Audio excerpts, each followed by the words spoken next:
بشیر کے سر سے خون نکل رہا تھا، چھرے کھوپڑی کے اندر چلے گئے تھے۔ رحمان اور سلیم نے دراڑ کے کنارے پاؤں سے توڑ کر مٹی بشیر پر ڈال دی۔ وہاں زمین نرم تھی، انہوں نے نوکیلے اور لمبوترے پتھروں سے ارد گرد کی مٹی کھود کر بے ہوش بشیر پر ڈالی۔ ابھی بہت سی مٹی کی ضرورت تھی، انہوں نے ادھر ادھر کی مٹی اور ڈیلے اٹھا کر دراڑ کو بھر دیا۔ بشیر نے مر ہی جانا تھا، اس پر مٹی اتنی زیادہ ڈال دی گئی ہوگی کہ وہ مر گیا ہوگا۔ اور دونوں آگے چلے گئے اور چند ایک کبوتر اور فاختائیں مار کر لمبا چکر کاٹا اور کسی اور ہی طرف سے قصبے میں داخل ہوئے۔ اپنے محلے میں ان کو جو بھی ملا اس کو بتایا کہ وہ فلاں طرف چلے گئے تھے۔ یہ فلاں جگہ بالکل الٹی طرف تھی، یعنی وہ گئے مشرق کو اور مشہور کیا کہ مغرب کو گئے تھے۔ اس سے اگلے دن سلیم کی منگنی رحمان کی بہن سے کر دی گئی۔ رحمان کو حوالات میں بند کر کر میں نے ASI سے کہا کہ کل اس کا 1 ہفتے کا ریمانڈ لے لے۔ میں اسی وقت پشاور چلا گیا۔ ایئر بیس پر جا کر سلیم کے کمانڈر آفیسر سے ملا، اس کو حکم نامہ دکھایا۔ وہ ہندو اسکواڈرن لیڈر تھا۔ اس نے ایئر فورس پولیس کو فون کیا، ایک آفیسر کا اور سارجنٹ آ گیا۔ پھر کارپول سلیم کو بلایا گیا، اس کو میرے حوالے کر دیا گیا۔ میں نے اس کی بارک میں جا کر ایئر فورس پولیس کے آفیسر اور سارجنٹ کی موجودگی میں اس کے دونوں بکسوں کی تلاشی لی۔ ایک خط برآمد ہوا جو رحمان نے اس کو لکھا تھا کہ بشیر کی لاش برآمد ہو گئی۔ اس میں 2-3 فقرے ذرا واضح تھے۔ میں نے خط کی برآمدگی کا گواہ سارجنٹ کو بنا لیا۔ میرا خیال ہے کہ یہ تفصیل بتانے کی ضرورت نہیں کہ میں نے کیا کیا شہادت اکٹھی کی، آپ بور ہوں گے۔ میں سلیم کو حراست میں لے کر واپس آ گیا۔ میرے ساتھ 2 کانسٹیبل تھے۔ سلیم کو میں نے ریل گاڑی میں ہی بتا دیا کہ رحمان نے اقبال جرم کر لیا۔ سلیم نے بیان دینا شروع کر دیا۔ یہ اس کا اقبال جرم تھا۔ تھانے میں آ کر ہینڈ رائٹنگ ایکسپرٹ کو ان کے خط دکھا کر ان کی ہینڈ رائٹنگ کے نمونے ان سے لے کر ایکسپرٹ کا سرٹیفکیٹ لیا۔ سلیم کی ایئر گن اور چھرے برآمد کیے۔ یہ گن ویسی نہیں تھی، انگلینڈ کی بنی ہوئی تھی، جو اتنا پریشر پیدا کرتی کہ اتنی قریب سے چلایا ہوا چھرا کھوپڑی کے اندر جا سکتا تھا۔ دونوں ملزموں نے مجسٹریٹ کو زیر دفاع بیان دینے کی رضامندی ظاہر کر دی، لیکن مجسٹریٹ کے پاس جا کر دونوں نے یہ بیان دیا کہ وہ اقبالی بیان نہیں دینا چاہتے، نہ انہوں نے کوئی جرم کیا ہے۔ پولیس نے ان پر تشدد کر کے بیان دینے پر راضی کیا۔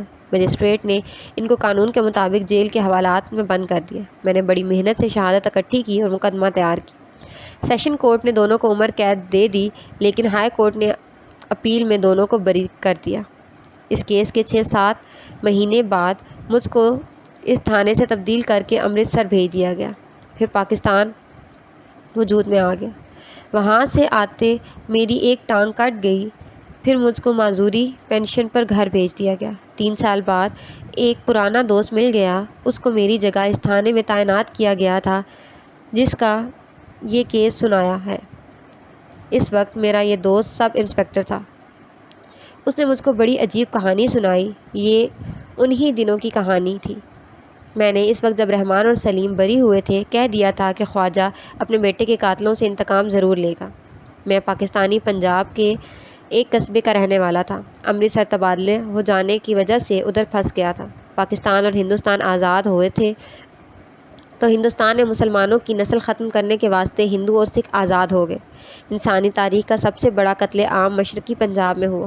اس کی تفصیلات تو آپ پڑھتے اور سنتے ہی رہتے ہیں، میں صرف یہ بتا رہا ہوں کہ میں امرتسر کے ایک ایسے علاقے میں پھنس گیا تھا جو مسلمانوں کے لیے خونی پھندا بن گیا تھا۔ میں اپنی ایک ٹانگ قربان کر کے وہاں سے اس طریقے سے نکلا تھا جو معجزے سے کم نہ تھا۔ یہ ایک الگ اور سنسنی خیز کہانی ہے جو پھر کبھی سناؤں گا۔ میں جب پاکستان پہنچا تو اس وقت ٹانگ میرے ساتھ تھی۔ مجھ کو معلوم تھا کہ پاکستان جا کر یہ ٹانگ میرے جسم کے ساتھ نہیں رہے گی، اس کو کٹ جانا تھا۔ ایسا ہی ہوا۔ مجھ کو سیدھا ہاسپٹل لے گئے۔ 3 مہینوں کے بعد جب میں میو ہاسپٹل سے نکلا تو میری ایک ٹانگ اپنی اور دوسری مصنوعی تھی۔ میری ترقی کا بھی وقت آ گیا تھا۔ میرے محکمے حکومت پاکستان نے میرے ساتھ یہ مہربانی کی کہ مجھ کو ترقی دے کر انسپکٹر بنا دیا اور اس عہدے کے مطابق معذوری پینشن دے دی۔ پولیس کے جن لوگوں نے میرے ساتھ سروس کی تھی ان میں سے بعض میرے گھر مجھ کو دیکھنے کے واسطے آئے۔ جنوری 1949 میں ایک دن میرا ایک عزیز دوست انسپکٹر نادر علی خان مجھ کو دیکھنے میرے ہاں آ گیا۔ وہ راولپنڈی سے آیا تھا اور صرف ایک دن کے لیے آیا تھا۔ میں نے اس کو 3 دن روک کے رکھا۔ یقین کریں ہم 3 راتیں 1 منٹ بھی نہ سوئے، پرانی باتیں یاد کرتے رہے۔ مجھ کو بہت افسوس ہے کہ پاکستان میں آ کر اس دوست کا انجام اچھا نہیں ہوا۔ انگریزوں کے دور حکومت میں تو ہر تھانے دار کو دیانتداری اور اچھی ڈیوٹی کا پکا رہنا پڑتا تھا۔ نادر علی خان نے پاکستان میں بھی انگریزوں کے دور والی دیانتداری شروع کر دی۔ اس کا اصول یہ تھا کہ پولیس کا سیاست کے ساتھ کوئی تعلق نہیں۔ اس نے اس حقیقت کو قبول ہی نہ کیا کہ ملک کی سیاست اور حکومت جاگیرداروں اور سمگلروں کے ہاتھ آ گئی ہے۔ انہوں نے پولیس کو اپنا اعلیٰ کار بنا لیا ہے۔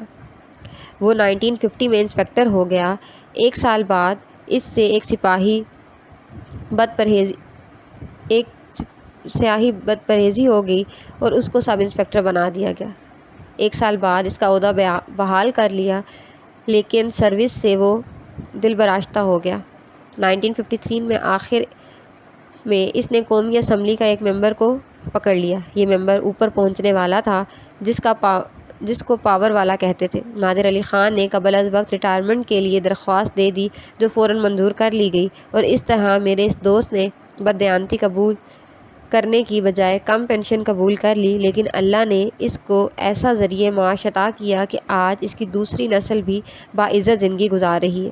انگریزوں کے وقتوں میں مجھ کو یاد ہے، قتل یا ڈکیتی کی واردات ہو جاتی، پھر نادر علی کی تفتیش دیکھنے والی ہوتی تھی۔ ملزموں کو سراغ لگانے کے واسطے وہ ایسی جگہوں پر جا پہنچتا تھا کہ بعض لوگ کہتے تھے کہ یہ شخص دماغی توازن کھو بیٹھا ہے۔ میں نے آپ کو خواجہ صاحب کے بیٹے بشیر کے قتل کی واردات اور تفتیش سنائی ہے۔ دونوں ملزموں کارپول سلیم اور رحمان کو سیشن کورٹ نے سزائے عمر قید دی تھی۔ ملزموں نے ہائی کورٹ میں اپیل کی تھی۔ مجھ کو امرتسر بھیج دیا گیا۔ وہاں مجھ کو پتہ لگ گیا کہ ہائی کورٹ نے دونوں کو بری کر دیا ہے۔ میری جگہ جس تھانے دار کو یہ تھانہ دیا گیا تھا، وہ میرا ہی دوست نادر علی خان تھا، جو اس وقت سب انسپکٹر تھا۔ وہ جب جنوری 1949 میں مجھے ملنے آیا تو جہاں میں نے اور بہت سی باتیں کی، وہاں اس کیس کا بھی ذکر آ گیا۔ تم تو یہ کیس ختم کر تسلی میں گئے ہو گے، نادر علی نے کہا۔ مجھ کو اس کیس کی اگلی واردات نے بحال کر دیا تھا۔ جب یہ واردات ہوئی تو اس کے ساتھ ہی ایک اور واردات ہو گئی، تو مجھ کو وہ سارا کیس سنایا گیا تھا جس کی تفتیش تم نے کی تھی۔ نادر علی خان نے یہ واردات اپنے رنگ میں سنائی تھی۔ مجھ کو اس کیس کے ساتھ بہت دلچسپی تھی، اس واسطے میں نے نادر علی سے چھوٹی چھوٹی باتیں بھی پوچھی تھیں۔ میں یہ سارا کیس اپنی زبان میں سناؤں گا۔ یہ ذہن میں رکھیں کہ یہ کیس پاکستان بننے کے 1.5-2 سال پہلے کا ہے۔ مطلب یہ کہ ابھی حکومت انگریزوں کی تھی۔ کارپول سلیم اور رحمان کی اپیل منظور ہو گئی اور ان کو رہا کر دیا گیا۔ سلیم رہا ہوتے ہی پشاور ایئر فورس میں چلا گیا۔ جنگ عظیم ختم ہو چکی تھی۔ جنگ کے دوران انڈین ایئر فورس میں بہت زیادہ لوگوں کو بھرتی کر لیا گیا تھا۔ جنگ کے بعد یہ نفری، فالتو اور غیر ضروری ہو گئی۔ انگریزوں نے ایک قانون بنا دیا جس کے تحت یہ اجازت دی گئی کہ جو سروس سے نکلنا چاہتا ہے وہ ریلیز لے سکتا ہے۔ ریلیز کا مطلب یہ تھا کہ کچھ رقم دے کر اس شخص کو سروس سے فارغ کر دیا جاتا تھا۔ چند مہینوں بعد سلیم انڈین ایئر فورس سے ریلیز ہو کر گھر آ گیا۔ وہ کاروبار یا دکان کرنا چاہتا تھا۔ قصبے کے ساتھ ہی اس کی تھوڑی سی زمین بھی تھی۔ اس کا یہ ارادہ بھی تھا کہ اس زمین پر رہٹ لگوا کر سبزیاں اگائے گا۔ قصبے میں ان سے اچھی آمدنی ہو سکتی تھی، لیکن نہ اسے معلوم تھا نہ اس کے گھر والوں کو کہ اس کی زندگی کے دن پورے ہو چکے ہیں۔ وہ اسے موت سروس سے نکال کر لے آئے گی۔ 1 مہینے 1.5 مہینہ گزر گیا ہوگا کہ الصبح تھانے میں اطلاع ملی کہ سلیم کی لاش برساتی نالے میں پڑی ہوئی تھی۔ نادر علی نے پہلا کام یہ کیا کہ ایک کانسٹیبل کو یہ حکم دے کر بھیجا، وقوع کی طرف دوڑایا کہ کوئی بندہ لاش کے قریب نہ جائے، بلکہ ایک شخص نالے کے کناروں سے آگے نہ جائے۔ جناب ASI نے نادر علی خان کو کہا، یہ قتل کی واردات ہونی ہی تھی۔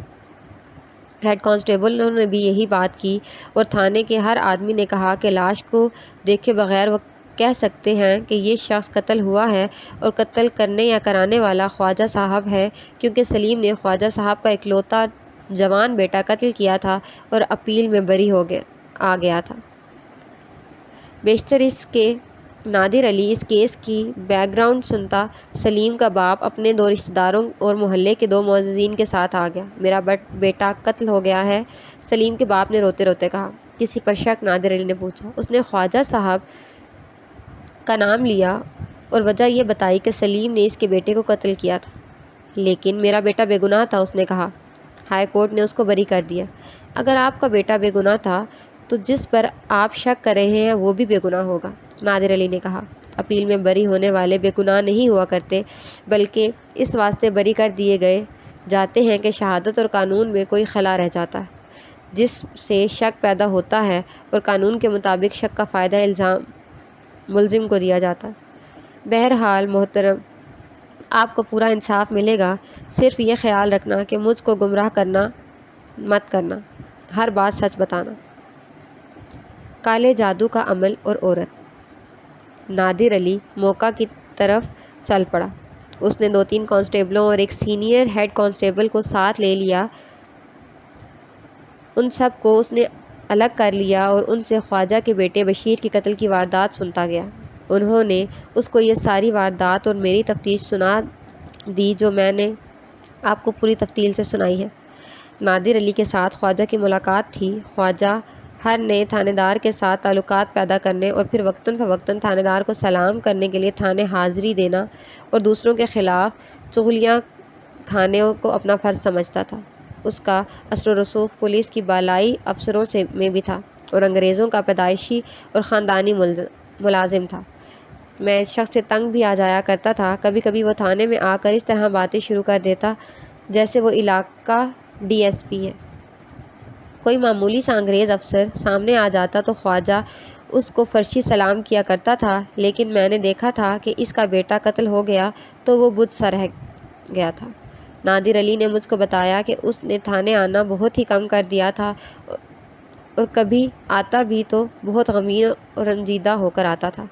نادر علی اس شخص کو سمجھا نہیں تھا۔ خواجہ زہریلا آدمی تھا، امیر کبیر زمیندار تھا اور اس نے 3 غنڈے بھی پالے ہوئے تھے جن میں سے وہ اپنی مرضی کا کام بھی جرم کرا سکتا تھا۔ مختصر یہ کہ وہ پاور والا آدمی تھا۔ قصبے کے سب سے زیادہ دولت مند اور رئیس ہندو اور سکھ تھے۔ یہ سب خواجہ کو ہاتھ جوڑ کر اور ذرا جھک کر سلام کرتے تھے۔ موقع پر گئے نادر علی نے ایک کانسٹیبل کو پہلے ہی بھیج دیا تھا کہ کسی آدمی کو نالے کے اندر نہ جانے دے، لوگ کھرے ضائع کر دیتے ہیں۔ خوش قسمتی سے وہاں سے آنے آدمی کانسٹیبل سے بھی پہلے وہاں پہنچ گئے تھے اور انہوں نے لوگوں کو دور ہی روکا ہوا تھا۔ کھوجی تفتیشی پارٹی کا ایک ضروری حصہ ہوا کرتا ہے۔ ایک کھوجی بھی آ گیا تھا۔ یہ وہی برساتی نالا تھا کہ ساون کی بارش برستی تھی تو اس میں زبردست سیلاب آ جاتا تھا، لوگ اس سے قریب جانے سے ڈرتے تھے۔ اب وہی نالا تھا جس میں پانی کی 2 لکیریں بہہ رہی تھیں اور پانی بڑی مشکل سے ٹخنوں تک تھا۔ باقی تمام نالا خشک تھا، ریت ہی ریت تھی۔ موسم سردیوں کا تھا، تمام سردیاں نالا خشک رہتا تھا۔ سلیم کی لاش نالے میں اس جگہ پڑی ہوئی تھی جہاں نالے کے درمیان بہتی ہوئی پانی کی لکیر 2 حصوں میں بٹ جاتی ہے۔ یہ پانی 2-3 فٹ چوڑا ہوگا۔ آگے یہ 2 شاخوں میں بٹ کر ایک شاخ ایک کنارے کے ساتھ ساتھ چلتی گئی تھی اور دوسری دوسرے کنارے کے ساتھ۔ لاش کے قریب پہلے کھوجی گیا۔ وہ پھونک پھونک کر قدم رکھتا جا رہا تھا اور وہ رکوع کی پوزیشن میں جھکا ہوا تھا۔ اس نے لاش کے ارد گرد زمین دیکھی۔ وہاں سے وہ زمین کو دیکھتا کنارے تک گیا جہاں سے ذرا ذرا پانی گزر رہا تھا۔ ادھر والا نالا خاصا اونچا تھا، مٹی کی دیوار کھڑی تھی، اس میں سے گھاٹی اوپر جاتی تھی۔ یہ نالے میں سے گزرنے کا راستہ تھا۔ ایک کھرا اس طرف گیا تھا۔ کھوجی نے پانی میں ایک چیز اٹھائی اور لاش تک واپس آیا۔ یہ ایک زنانہ سلیپر تھا جو اس وقت عورتیں گھروں میں پہنا کرتی تھیں۔ کچھ دیر بعد کھوجی نے نادر علی کو اشارہ کیا کہ وہ اب لاش کے قریب آ کر اپنا معائنہ کر سکتا ہے۔ کھوجی نے نادر علی کو اپنی رپورٹ یوں دی کہ مقتول کے ساتھ ایک عورت بھی تھی۔ وہ بڑے آرام سے یہاں چلتی ہوئی آئی تھی لیکن دوڑتی ہوئی واپس گئی۔ وہ اتنی جلدی میں تھی کہ اس کا ایک سلیپر پانی میں رہ گیا۔ وہ یقیناً ڈری ہوئی بھاگی تھی۔ سلیپر کا ایک پاؤں پانی میں چھوڑ کر بھاگی۔ یہ کالے جادو کا کوئی عمل کر رہا تھا، کھوجی نے کہا۔ یہاں پڑی ہوئی چیزیں ملی۔ نادر علی نے پہلے لاش کو الٹ پلٹ کر دیکھا۔ جسم پر زخم یا چوٹ کا کوئی نشان نہیں تھا۔ اس کا گلا گھونٹا گیا تھا۔ گلا گھونٹنے کے واسطے موٹی رسی استعمال کی گئی تھی۔ یہ رومال جیسا کوئی کپڑا رسی کی طرح مروڑ کر گلے سے گرد لپیٹا گیا تھا۔ یہ تو مارنے کا طریقہ تھا۔ وہاں اور جو اشیاء دیکھی گئی ان سے یہ سراغ ملتا تھا کہ مقتول وہاں کیا کر رہا تھا۔ ایک مٹی کا دیا تھا جس میں سرسوں کا تھوڑا سا تیل تھا۔ روئی کی بنی ہوئی بتی اس میں پڑی ہوئی تھی۔ یہ دیے کی عام بتی سے زیادہ موٹی بتی تھی۔ نادر علی خان کو نظر آ گیا کہ روئی کی بتی میں کاغذ کی ایک بتی لپٹی ہوئی ہے۔ اس نے کاغذ کی بتی باہر نکال کر کھولی۔ اس پر اوٹ پٹانگ الفاظ لکھے ہوئے تھے۔ ٹیڑھے میڑھے خانے اور انسانی شکلیں اس طرح بنی ہوئی تھیں جیسے کسی بچے نے بنائی ہو۔ ایک گز لمبے 3-4 کالے دھاگے بھی وہاں پڑے ہوئے تھے۔ یہ سمجھنا کوئی مشکل نہیں تھا کہ یہ سب کیا ہے۔ یہ کوئی عمل تھا جو مقتول وہاں کرنے گیا تھا۔ یہ عمل کالے علم کا ہی ہو سکتا ہے۔ اکثر سننے میں آتا تھا کہ ندی یا دریا کا پانی جہاں 2 حصوں میں تقسیم ہوتا ہے وہاں رات کو ایک خاص عمل کیا جاتا ہے اور جو مراد پوری نہ ہونے والی ہو وہ بھی پوری ہو جاتی۔ نادر علی نے یہ چیزیں اپنے قبضے میں لے لیں اور لاش کا پوسٹ مارٹم کے واسطے بھجوا دیا۔ اس کو تفتیش کے واسطے جن افراد کی ضرورت تھی ان کو وہ اپنے ساتھ تھانے میں لے گیا۔ ایک کانسٹیبل کو بھیجا کہ وہ خواجہ کو تھانے لے آئے۔ منگنی ٹوٹ گئی۔ سلیم مقتول کے باپ اور بھائیوں کو اکٹھے بٹھا کر نادر علی نے ان سے پوچھا کہ ان کو کسی پر شک ہے۔ یہ سوال وہ پہلے بھی پوچھ چکا تھا۔ اس کو جو جواب پہلے ملا تھا اب بھی وہی ملا۔ ان سب نے خواجہ پر شک کیا، لیکن وہ وہاں کوئی عمل کرنے گیا تھا، نادر علی نے کہا، اور اس کے ساتھ ایک لڑکی تھی۔ لڑکی وہاں سے بھاگ گئی تھی۔ کیا آپ لوگ بتا سکتے ہیں کہ وہ لڑکی کون تھی؟ ان میں سے کوئی بھی اس سوال کا جواب نہ دے سکا۔ آپ لوگوں کو شاید یہ معلوم ہوگا، نادر علی نے کہا، کہ کالا جادو الٹ بھی پڑ جایا کرتا ہے۔ یہ میں فیصلہ نہیں دے رہا۔ آپ کی طرح میں بھی سنی سنائی بات کر رہا ہوں۔ میں دن رات محنت کر کے تفتیش کروں گا اور کسی استاد سے معلوم کروں گا کہ اس طرح کا عمل کرتے ہوئے آدمی مارا بھی جا سکتا ہے۔ آپ لوگ صرف یہ معلوم کریں کہ لڑکی کون تھی۔ کیا وہ کسی خاص لڑکی کے ساتھ شادی کرنا چاہتا تھا؟ کیا اس کی ابھی شادی ہوئی تھی یا نہیں؟ میں نے آپ کو اپنی تفتیش کی کہانی میں سنایا تھا کہ خواجہ کے بیٹے بشیر کو قتل کرنے کے اگلے روز سلیم کی منگنی رحمان کی بہن کے ساتھ کر دی گئی تھی۔ دونوں اپیل میں بری ہو کر آ گئے تو سلیم کی شادی اس لڑکی کے ساتھ ہو جانی چاہیے تھی، لیکن نادر علی خان نے مجھ کو یہ عجیب بات سنائی کہ منگنی توڑ دی گئی تھی۔ اس کو سلیم مقتول کے باپ وغیرہ نے یہ بات اس کی اس سوال کے جواب میں بتائی تھی کہ مقتول کی شادی ہو گئی تھی یا نہیں، یا کیا وہ کسی خاص لڑکی کے ساتھ شادی کرنا چاہتا تھا۔ اس کی منگنی ہو گئی تھی۔ نادر علی کو مقتول کے لواحقین کی طرف سے جواب ملا۔ اس کو اور اس کے منگیتر کے بھائی رحمان کو عمر قید کی سزا ہو گئی تو لڑکی والوں نے پیغام بھیجا کہ منگنی ختم ہے۔ سلیم اور رحمان اپیل میں بری ہو کر آ گئے تو رحمان کے گھر مبارک دینے کے واسطے گئے تو ان کو کہا، اب لڑکے آ گئے ہیں، اپنی بیٹی کی منگنی ہمارے بیٹے کے ساتھ پھر کر دیں اور شادی کا دن بھی مقرر کر دیں۔ انہوں نے صاف جواب دے کر کہا کہ ہم قاتل کو بیٹی نہیں دیں گے۔ انہوں نے یہ بھی کہا کہ تمہارے بیٹے نے ہمارے بیٹے کو بھی اپنے ساتھ ملا لیا تھا، ہماری بہت ہی بدنامی ہو چکی ہے۔ پھر سلیم ریلیز لے کر گھر آ گیا۔ کیا اس نے ایسی ضد کی تھی کہ اسی لڑکی سے شادی کرے گا؟ نادر علی نے پوچھا۔ اس کی خواہش یہی تھی، نادر علی کو جواب ملا۔ اس نے ضد نہیں کی تھی۔ نادر علی نے اس سے پوچھا کہ خواجہ کی طرف سے انہیں کبھی دھمکی ملی ہو یا کہیں سے کوئی اشارہ ملا ہو کہ وہ اپنے بیٹے کے خون کا انتقام لے گا، یا کسی نے انہیں یہ کہا ہو کہ خواجہ سے بچ کر رہنا۔ ان سب نے کہا کہ انہیں ایسا کوئی اشارہ نہیں ملا تھا، نہ ہی کسی ان کو کبھی دھمکی ملی تھی۔ خواجہ کے علاوہ ان لوگوں کے ساتھ کسی کی دشمنی ہے؟ نہیں، نادر علی کو جواب ملا، ہمارا کسی کے ساتھ کوئی جھگڑا نہیں۔ میری اس بات پر غور کرو، نادر علی نے ان کو کہا۔ سلیم کے تعلقات کسی لڑکی کے ساتھ تھے اور قتل کے وقت وہ لڑکی اس کے ساتھ تھی۔ یہ معلوم کرو کہ وہ لڑکی کون تھی۔ مجھ کو یہ بتانے کی کوشش نہ کرنا کہ سلیم پکا شریف آدمی تھا۔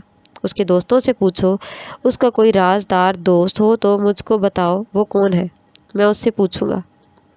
انہوں نے بتایا کہ مقتول کا رازدار دوست رحمان ہی تھا جو اس کی منگیتر کا بھائی تھا۔ مقتول کے لواحقین سے سراغ والی کوئی بات معلوم نہ ہو سکی۔ انہوں نے یہ بھی معلوم نہ تھا کہ مقتول رات کس وقت گھر سے نکل گیا تھا۔ نادر علی نے ان لوگوں کو فارغ کر دیا۔ وہ چلے گئے تو اے ایس آئی اور ہیڈ کانسٹیبل نادر علی کے پاس جا بیٹھے اور اسے بتایا کہ مقتول اور رحمان نے خواجہ کے بیٹے کے قتل کا اقبالی بیان دیا تھا۔ انہوں نے کہا تھا کہ رحمان نے اس شرط پر مقتول کو خواجہ کے بیٹے کے قتل کے واسطے تیار کیا تھا کہ وہ اپنی بہن کی شادی مقتول کے ساتھ کرا دے۔ مقتول رحمان کی بہن کے ساتھ شادی کرنے کا خواہش مند تھا۔ خواجہ تھانے میں آیا ہوا تھا۔ نادر علی کو اس کی سوشل حیثیت کا علم تھا، اس کے ساتھ ہی اسے اپنے فرائض کا بھی احساس تھا۔ اس نے خواجہ کو اپنے پاس بلایا اور بڑے احترام سے اس کا استقبال کیا۔ خواجہ صاحب، نادر علی نے کہا، میں آپ سے شرمندہ ہوں، لیکن اپنی ڈیوٹی کے ہاتھوں مجبور ہوں۔ آج آپ کو کسی اور حیثیت سے بلایا ہے۔ شرمندہ ہونے کی کوئی وجہ نہیں خان صاحب، خواجہ نے کہا۔ میں اچھی طرح سمجھتا ہوں کہ مجھ کو مشتبہ کی حیثیت سے بلایا گیا ہے۔ اپنی ڈیوٹی کا خیال رکھیں۔ میں تو آپ کے بلاوے کا انتظار کر رہا تھا۔ آپ کے مقتول نے میرے بیٹے کا قتل کیا تھا اور وہ بری ہو کر آ گیا تھا۔ قدرتی طور پر پہلا شک مجھ پر ہی ہونا چاہیے۔ پھر اپنے خلاف یہ شک آپ کس طرح دفع کر سکتے ہیں؟ نادر علی نے پوچھا۔ یہ آپ کا کام ہے، خواجہ نے کہا۔ میں اگر اپنے سر پر قرآن رکھ کر کہوں کہ میرے خلاف اس شک کی کوئی بنیاد نہیں اور قتل کی اس واردات کے ساتھ میرا کوئی تعلق نہیں تو بھی یہ نہیں مانیں گے۔ مجھ کو قسم کھانے کی ضرورت نہیں۔ میں آپ کو مشورہ دیتا ہوں کہ میرے ساتھ وقت ضائع نہ کریں، قاتل کو پکڑنے کی کوشش کریں۔ میں نے اپنے بیٹے کے قاتل کو قتل کرنا ہوتا تو اس طرح بزدلوں کی طرح اس کے گلے میں پھندا نہ ڈالتا۔ میرے پاس 2 نالی بندوق ہے۔ خدا نے مجھ کو اتنی پاور دی ہے کہ میں قتل کروا سکتا ہوں۔ میں نے اس کو قتل کروانا ہوتا تو کلہاڑوں سے کرواتا اور کہتا کہ اس کے جسم کے ٹکڑے کاٹ کر گدڑوں اور کو دے دو اور بکھیر دو۔ لیکن خان صاحب، میں ابھی سوچ رہا تھا کہ خدا نے ہی اس سے انتقام لے لیا ہے۔ خواجہ صاحب، نادر علی نے کہا، مجھ کو بالکل پسند نہیں کہ آپ کو میں ان چھوٹے چھوٹے لوگوں کی قطار میں کھڑا کر دوں۔ یہ میرا جذبہ ہے۔ انگریزوں کو آپ جانتے ہیں کہ قانون کے معاملے میں وہ چھوٹے بڑے کی تمیز نہیں کیا کرتے۔ یہ قتل کا کیس ہے۔ کسی بھی وقت ڈی ایس پی اچانک آن دھمکے گا اور اس کیس کی فائل نکلوا کر مجھ کو الٹا لٹکا دے گا۔ آپ بتائیں خان صاحب، خواجہ نے کہا۔ میرے واسطے جو حکم ہے میں اس کی تعمیل کروں گا۔ حکم نہیں خواجہ صاحب، نادر علی نے کہا، اسے میری درخواست سمجھیں۔ اگر آپ کو اس واردات میں ذرا سا بھی ہاتھ ہے تو مجھ کو بتا دیں، میں پردہ ڈالنے کی کوشش کروں گا۔ نہیں خان صاحب، خواجہ نے کہا، مجھ کو تھانے میں پابند رکھیں اور تفتیش کریں۔ میں آپ کو پھر وہی بات کہوں گا جو پہلے کہہ چکا ہوں کہ میرے دل میں انتقام کی آگ بھڑک رہی تھی، لیکن میں ابھی فیصلہ نہیں کیا تھا کہ میں کیا کروں۔ خدا نے مجھ کو بچا لیا اور خود ہی انتقام لے لیا۔ من پسند شادی کا مسئلہ۔ نادر علی خان نے خواجہ کے ساتھ یہی 2-3 باتیں نہیں کی تھیں۔ اس نے خواجہ کے ساتھ بہت وقت لگایا تھا۔ وہ جانتا تھا کہ خواجہ بے حد چالاک اور گہرا آدمی ہے، اور نادر علی کو یہ توقع تو تھی ہی نہیں کہ خواجہ مان لے گا کہ قتل کی یہ واردات اس نے کروائی ہے۔ یہ قتل اس نے خود نہیں کیا بلکہ کروایا ہے۔ نادر علی نے اس وقت بہتر یہ سمجھا کہ خواجہ کو یہ تاثر دے کر جانے دے کہ اس پر شک نہیں رہا۔ چنانچہ اس نے خواجہ کے ساتھ ایسے انداز میں باتیں کیں جیسے وہ خواجہ سے مرعوب ہو۔ نادر علی کو یہ بھی معلوم تھا کہ خواجہ نے 3 جرائم پیشہ آدمی رکھے ہوئے ہیں۔ اس کو ان تینوں کے نام اور ان کی ہسٹری بھی بتا دی گئی تھی۔ نادر علی کو اپنا طریقہ تفتیش تھا۔ اس نے ان آدمیوں کی بابت خواجہ کے ساتھ بات نہیں کی تھی، لیکن یہ ظاہر ہی نہیں ہونے دیا تھا کہ وہ ان کو جانتا ہے۔ اس نے ان کی نگرانی کا یہ اہتمام کیا کہ انہی جیسے 2 جرائم پیشہ نوجوان لڑکے اس کے ساتھ لگا دیے۔ یہ دونوں عقل والے لڑکے تھے۔ ان کو اس نے تھانے بلا کر ضروری ہدایات دیں اور کہا کہ ان کے اس طرح دوست بن جائیں جیسے اس کے شاگرد بننا چاہتے ہیں۔ پوسٹ مارٹم قصبے کے سول ہسپتال میں ہوا تھا۔ 1 منٹ بھی ضائع نہیں کیا جاتا تھا۔ شام تک پوسٹ مارٹم رپورٹ آ گئی۔ موت رسی یا کپڑے کے سے گلا گھونٹنے کی وجہ سے ہوئی تھی۔ مقتول رات 12 بجے کے چند منٹ بعد مرا تھا۔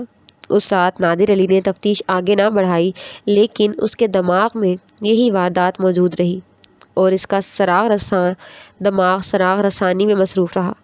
اس میں کوئی شبہ نہیں رہ گیا تھا کہ مقتول وہاں کوئی پراسرار عمل کر رہا تھا۔ نادر علی عام لوگوں کی طرح مانتا تھا کہ کالے علم کے دوران ان پر عمل الٹا بھی پڑ سکتا ہے، اور یہ عموماً اس صورت میں ہوتا ہے کہ عمل کرنے والے سے کوئی غلط حرکت سرزد ہو گئی ہو یا اس عمل کی کوئی شرط پوری نہ کی گئی ہو۔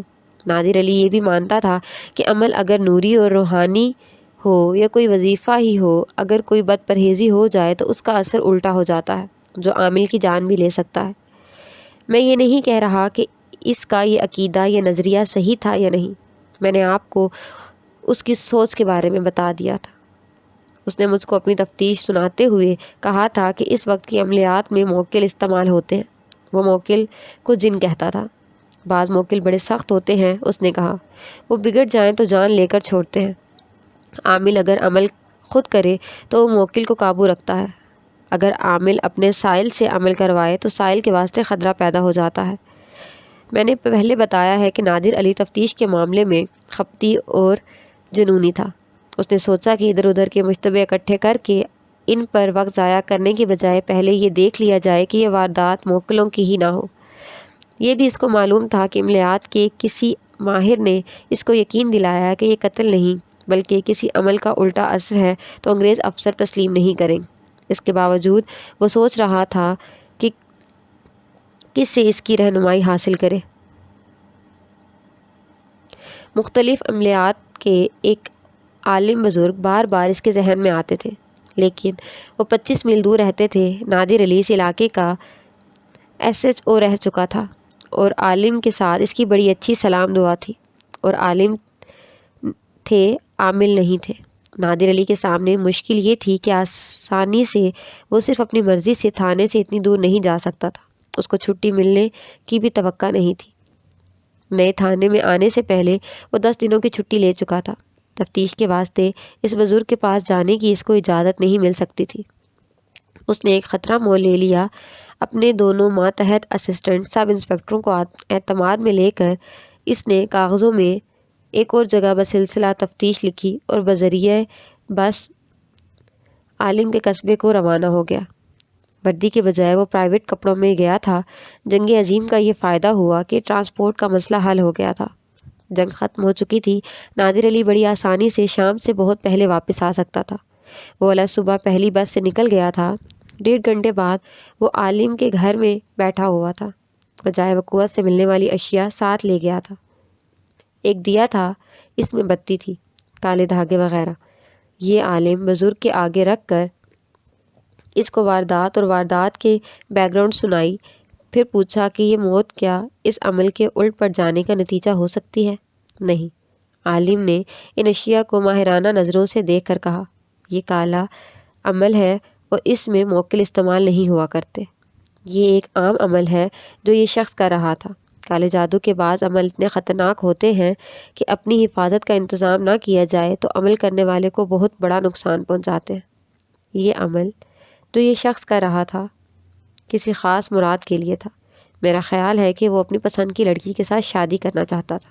جائے وقوع پر ایک لڑکی کی موجودگی کی شہادت پائی گئی ہے، نادر علی نے کہا۔ پھر یہ من پسند شادی کا مسئلہ تھا، عالم نے کہا۔ بہرحال میں آپ کو یقین کے ساتھ کہتا ہوں کہ مرنے والے کو قتل کیا گیا ہے۔ عالم نے نادر علی سے پوچھا، آپ آج کل کہاں ہوتے ہیں؟ نادر علی نے اپنے تھانے والے قصبہ بتایا۔ اس قصبے کا نام سنتے ہی عالم چونک پڑا اور کسی سوچ میں پڑ گیا۔ مجھ کو ایک آدمی پر شک ہے، عالم نے کہا۔ آپ کے علاقے میں ایک عامل ہے جو ابھی بالکل اناڑی ہے، کچھ عرصہ میرے ساتھ رہا تھا۔ وہ یہ علم سیکھنا چاہتا تھا، کچھ حد تک وہ سیکھ بھی گیا تھا۔ میں اس کو کسی استاد کے سپرد کرنا چاہتا تھا، لیکن یہ شخص نیت کا صاف نہیں تھا، اس واسطے میرا ساتھ بھی چھوڑ گیا۔ اس سے میرا ہی نقصان نہیں ہوا، یہ میرا پیشہ تو نہیں ہے۔ کچھ عرصہ بعد مجھ کو اطلاع ملی کہ اس شخص نے باقاعدہ نوسر بازی شروع کر دی ہے۔ مجھے معلوم ہوا تھا کہ وہ آپ کے تھانے کے علاقے میں ہے۔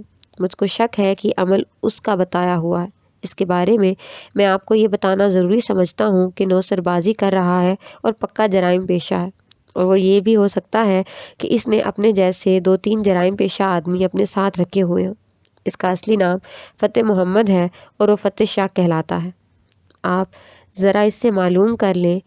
میں آپ کو ایک بار پھر بتاتا ہوں کہ آپ کے مقتول کی موت کا سبب قتل کے سوا اور کچھ نہیں ہو سکتا۔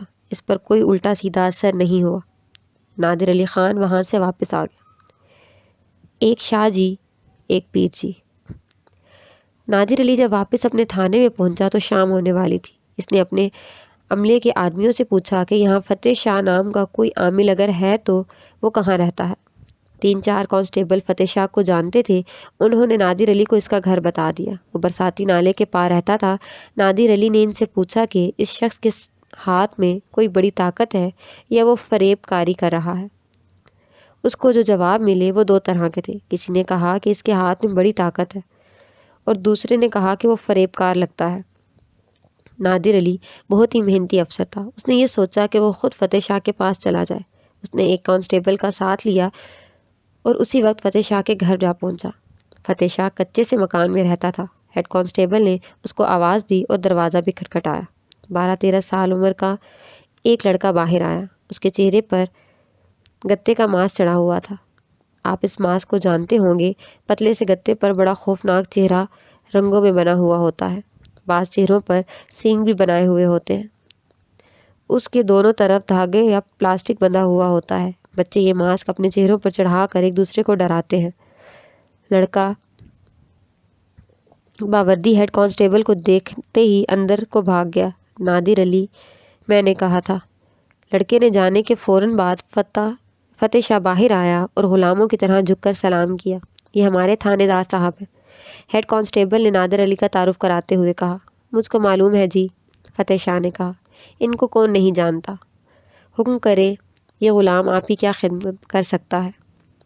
ایک غرض لے کر آئے ہیں شاہ جی، نادر علی نے ایسے لہجے میں کہا جیسے وہ مصیبت کا مارا ہوا بہت ہی چھوٹا سا آدمی ہو۔ ہم تھوڑی دیر آپ کے پاس بیٹھیں گے۔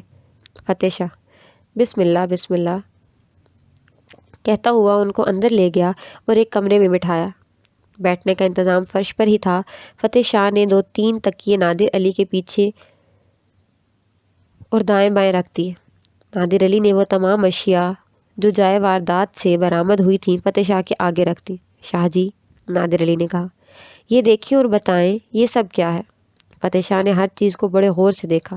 کاغذ کی بتی کھول کر اس پر جو لکھا تھا وہ پڑھا اور پھر نظریں نادر علی کے چہرے پر گاڑ دی۔ بڑی خطرناک چیزیں ہیں جناب، اس نے کہا۔ معلوم نہیں یہ آپ کو کہاں سے ملی ہیں۔ ان کو بہتے پانی میں پھینک دیں۔ جس گھر میں گئیں وہاں تباہی آ جائے گی۔ کیا آپ بتا سکتے ہیں یہ کیسا عمل ہے اور یہ کس نے تیار کیا ہے؟ نادر علی نے پوچھا۔ نہیں حضور، فتح شاہ نے جواب دیا، یہ عمل کئی کاموں کے واسطے کیا جاتا ہے۔ اگر اس عمل میں گڑبڑ ہو جائے تو عمل کرنے والے کی جان بھی خطرے میں آ جاتی ہے۔ کیا آپ نے بھی یہ عمل کیا ہے؟ نہیں حضور، فتح شاہ نے جواب دیا، میں نے ایسا خطرناک کام کبھی نہیں کیا اور سچی بات یہ ہے کہ مجھ کو یہ عمل کرنا آتا ہی نہیں۔ آپ کو یہ تو معلوم ہوگا کہ اس برساتی نالے سے ایک آدمی کی لاش برآمد ہوئی ہے، نادر علی نے کہا۔ ہاں سرکار، فتح شاہ نے کہا، میں نے لاش کو تھوڑی دور سے دیکھا تھا۔ اس وقت آپ وہاں موجود تھے۔ مجھ کو کسی نے بتایا کہ وہاں سے کچھ ایسی چیزیں برآمد ہیں جن سے پتہ لگتا ہے کہ یہ شخص وہاں کوئی عمل کر رہا تھا۔ اب آپ نے یہ چیزیں دکھا دیں تو میں کہتا ہوں کہ اس شخص کی جان اس عمل نے ہی لی ہے۔ یہ شخص صحیح طریقے سے عمل نہیں کر سکا۔ ایک بات ہے شاہ جی، نادر علی نے کہا، ایک بزرگ کہتے ہیں کہ ان چیزوں میں کوئی خطرہ نہیں اور یہ عمل بھی نہایت معمولی ہے۔ وہ بزرگ کون ہے حضور؟ وہ آپ کے استاد ہیں، نادر علی نے عالم کا نام بھی بتا کر کہا۔ ہم ان سے مل کر آئے ہیں۔ ہاں جی، فتح شاہ نے کہا، وہ واقعی میرے استاد ہیں، لیکن ان کے پاس صرف علم ہے، عمل نہیں۔ عمل تجربے سے حاصل ہوتا ہے اور اصل بات عمل ہے۔ مثلاً عالم ایک عمل کو بڑی ہی طاقتور کہتا ہے، لیکن جن کو اس عمل کا تجربہ ہوتا ہے وہ کہتے ہیں یہ تو نہایت معمولی عمل ہے۔ کیا مقتول آپ کے پاس بھی کبھی آیا تھا؟ نادر علی نے پوچھا۔ نہیں حضور، فتح شاہ نے جواب دیا، میں نے تو اس کی تو کبھی صورت بھی نہیں دیکھی تھی۔ میں کسی کا کام کرتا ہوں، بعض لوگ الٹے کام کرانے آ جاتے ہیں، ایک دوسرے کو نقصان پہنچانا چاہتے ہیں۔ میں اللہ اللہ کرنے والا آدمی ہوں حضور، جس کسی کا بھلا ہو رہا ہو میں اس کی پوری مدد کرتا ہوں۔ کیا آپ کالا جادو جانتے ہیں؟ ہاں حضور، فتح شاہ نے جواب دیا۔ جانتا ہوں لیکن کرتا نہیں، یہ لعنتی عمل ہے۔ فتح شاہ کے بولنے کا اندازہ ایسا پر اثر تھا کہ نادر علی اس سے متاثر ہو گیا۔ شاہ جی، نادر علی نے کہا، ایک کام تو کریں میرا۔ حکم سرکار۔ کیا آپ یہ معلوم کر سکتے ہیں کہ موقع واردات پر لڑکی کون تھی؟ میں وعدہ نہیں کرتا حضور، فتح شاہ نے جواب دیا۔ کوشش کروں گا، ناکامی ہوئی تو کسی استاد کی مدد لوں گا۔ مجھ کو کچھ وقت دیں، 4-5 دنوں کی مہلت دے دیں۔ اور حضور، اس نے ہاتھ جوڑ کر کہا، میں خود تھانے حاضر ہو جاؤں گا، آپ کو جس وقت میری ضرورت پڑے مجھ کو بلا لیں۔ نادر علی وہاں سے اچھا تاثر لے کر نکلا۔ اسے یوں محسوس ہونے لگا جیسے فتح شاہ اس کا ہر مسئلہ حل کر دے گا۔ تھانے میں آیا تو رات کے 9 بج رہے تھے اور فتح شاہ سے متاثر ہو کر گیا تھا، لیکن اس بات پر آ کر اس کا دماغ بھٹک جاتا تھا کہ مقتول قتل ہوا ہے یا اس عمل کا الٹا اثر ہے جو وہ کر رہا تھا۔ موقع واردات پر جس لڑکی کے کھرے اور سلیپر ملا تھا، اس کی بابت نادر علی کا ذہن بھٹک گیا تھا۔ اب اس کے ذہن میں کچھ اور ہی سوچیں آنے لگیں۔ ایک یہ کہ یہ شخص اپنا عمل کر رہا تھا۔ قریب سے کوئی راہزن یا ڈاکو گزرے، چاندنی رات تھی، انہوں نے دیکھا کہ یہ بڑی حسین لڑکی ہے تو اسے پکڑ کر لے گئے۔ مقتول نے ان کا مقابلہ کرنے کی کوشش کی ہوگی اور اس کی کوشش میں وہ مارا گیا ہوگا۔ ایک صورت یہ بھی ممکن تھی کہ اس کے ساتھ جو لڑکی تھی وہ اس کی اپنی بہن تو نہیں ہو سکتی، اس لڑکی کے وارث پہنچ گئے ہوں گے۔ لڑکی بھاگ اٹھی، اس کے وارثوں نے مقتول کو قتل کر دیا۔ یہ بتانا ممکن نہیں کہ لڑکی کس انجام کو پہنچی۔ نادر علی نے مخبروں وغیرہ کو بلا کر ضروری ہدایات دیں۔ وہ اب یہ سراغ لینے کی کوشش میں تھا کہ لڑکی کو اس کے وارثوں نے گھر مارا پیٹا ہوگا اور ہو سکتا ہے کہ اس کو بھی قتل کر دیا گیا ہو۔ وہ رات بھی خاصی گزر گئی۔ نادر علی گھر چلا گیا۔ اگلے روز کے واسطے اس کا پروگرام یہ تھا کہ مقتول کے دوستوں کو بلائے گا۔ اگلے روز وہ تھانے گیا۔ مقتول کا باپ اور غالباً چچا آ چکے تھے۔ وہ معلوم کرنا چاہتے تھے کہ قاتل کا کوئی سراغ ملا یا نہیں۔ نادر علی نے ان سے پوچھا کہ مقتول کے بہت ہی گہرے دوست کون کون سے ہیں، ان کے ایڈریس وغیرہ کیا ہیں۔ انہوں نے 3 نام لکھوائے تھے۔ نادر علی نے مقتول کے ان بزرگوں کو رخصت کیا، تھانے کے کچھ ضروری کام نمٹائے اور مقتول کے دوستوں کو بلانے کا ارادہ کر رہا تھا کہ ایک بڑی ہی معزز شخصیت آ گئی۔ یہ معزز شخص ایک پیر تھا جو قصبے سے بمشکل 1 میل دور چھوٹے سے ایک گاؤں کا رہنے والا تھا۔ یہ کوئی بہت مشہور پیر نہیں تھا، پھر بھی اس کی مریدی کا دائرہ خاصا وسیع تھا۔ اس کی عمر 35 سال کے لگ بھگ تھی۔ دراز قد آدمی تھا، چہرے اور جسم بھرے ہوئے تھے۔ چہرے پر پیری اور نہایت اچھی صحت کا جلال تھا۔ تراشی ہوئی داڑھی کا اپنا روب اور تقدس تھا۔ اس نے سبز رنگ کا چوغا پہنا ہوا تھا اور اس کے ہاتھ میں بید کی پالش کی ہوئی ڈنڈا نما چھڑی تھی۔ میں اس پیر کو کچھ زیادہ ہی اچھی طرح جانتا تھا۔ یہ ایک روایتی پیر تھا لیکن اصل بدمعاش اور بدکار آدمی تھا۔ ہر پیر کی طرح اس نے بھی چند ایک نامی گرامی بدمعاشوں کو اپنے خاص مرید بنایا ہوا تھا۔ ایک بار یہ میرے اڈے چڑھ گیا تھا، وہ ایک الگ داستان ہے۔ میں نے تھانے بلا کر اس کی بہت بے عزتی کی تھی۔ میں جب اس تھانے سے تبادلے کے وقت نادر علی کو چارج دے رہا تھا تو اس شخص کی بابت میں نے اس کو خاص طور پر بتایا تھا۔ نادر علی تفتیش کے سلسلے میں اور علاقے میں امن امان قائم رکھنے کے معاملے میں بہت ہی سخت تھانے دار تھا۔ اس نے اس پیر کو ایسی سخت باتیں کہہ دی تھیں کہ جو میں کہنے کی جرات نہیں کر سکتا تھا۔ نادر علی جب مجھ کو یہ واردات سنا رہا تھا، اس نے بتایا کہ اس پیر کو اس نے ایسا دبا کر رکھا ہوا تھا کہ کبھی خود ہی سلام کرنے کی نیت سے تھانے میں آ جایا کرتا تھا۔ غور کریں کہ جو پیر تھانے داروں کے سلام کے واسطے چلا جایا کرتا تھا، اس کے آگے لوگ سجدہ کیا کرتے تھے۔ اس سے لوگوں کی مجبوری سمجھیں، حماقت سمجھیں یا اس پیر کی فریب کاری کا کمال سمجھیں۔ اب ذرا دیکھیں کہ یہ پیر تھانے کیوں آیا تھا۔ اس کو دیکھ کر کہ ایک کانسٹیبل اس کے استقبال کے واسطے دوڑے، لیکن وہ تیز تیز چلتا نادر علی کے دفتر میں چلا گیا۔ نادر علی اس کے احترام میں اٹھا بھی نہیں۔ پیر نے نادر علی کے ساتھ اس طرح جھک کر ہاتھ ملایا جیسے نادر علی پیر و مرشد ہو۔ اس نے کرسی کی طرف اشارہ کیا، پیر کرسی پر بیٹھ گیا۔